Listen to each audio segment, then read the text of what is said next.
So let's now go to problem number 2. And that is 2823. It is very clever idea. We have aluminum ions, negatively charged. I've assumed they're negatively charged. So they have an extra electron. They could have been positively charged if you strip an electron off, but this is my assumption. I have here an oven in which I heat the aluminum, and out of this oven, there's an opening here, come aluminum ions in various directions with various velocities. Large velocities and small velocities. And right here there is also a small opening. There is a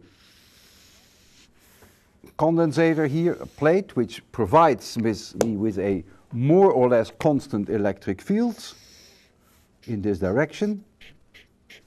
In addition, I have a magnetic field B, which is pointing in the blackboard, not in the blackboard, but in the paper, and I assume it is uniform everywhere.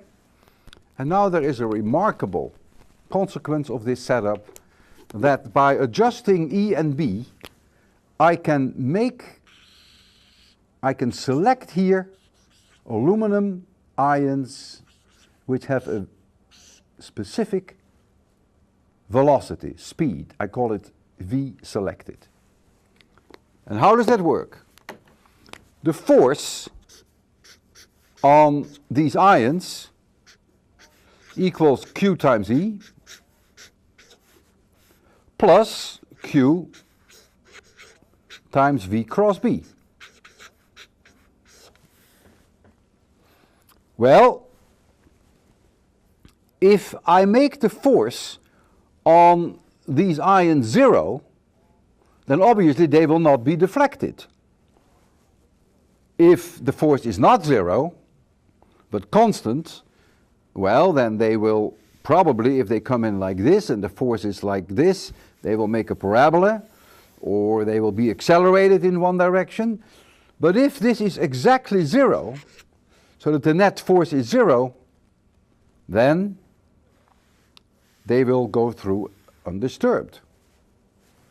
The direction of this force on a negative charge is upwards, and the direction of this force is downwards. You can easily convince yourself of that, V cross B. So, for this to be 0, Q cancels. I have that V, which is the selected V, equals E divided by B.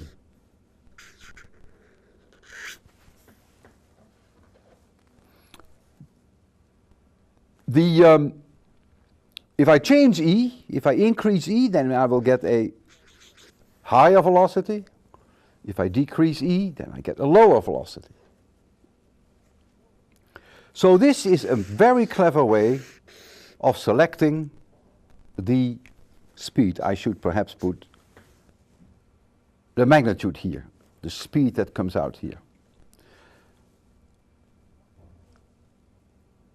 Now these selected aluminum ions come out in a uniform magnetic field B.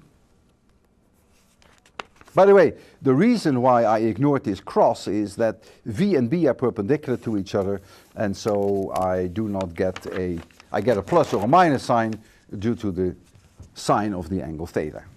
And I have ignored that, and so I get here that the speed at which they come out is E divided by B. And as I said, by adjusting E and B, you can get various velocities. So now, let's call this point A, where they come out. Now we look at them more closely. This is A.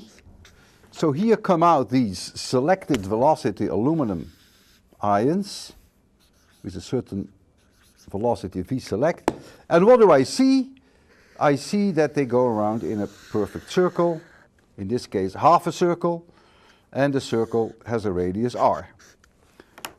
You're being told that the magnetic field is everywhere the same as it was before, perpendicular to the paper and in the paper.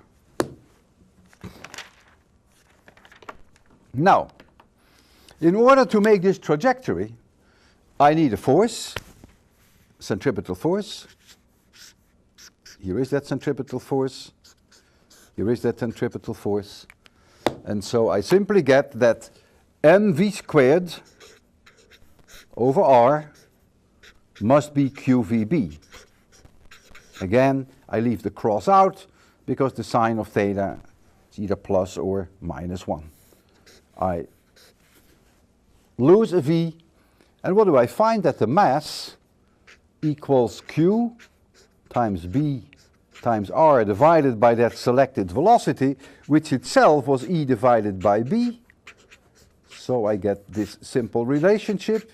I know q, I know b, I know r, I know e, and so I can calculate the mass of the aluminum ions, and this is called, what we call this, a mass spectrometer. Mass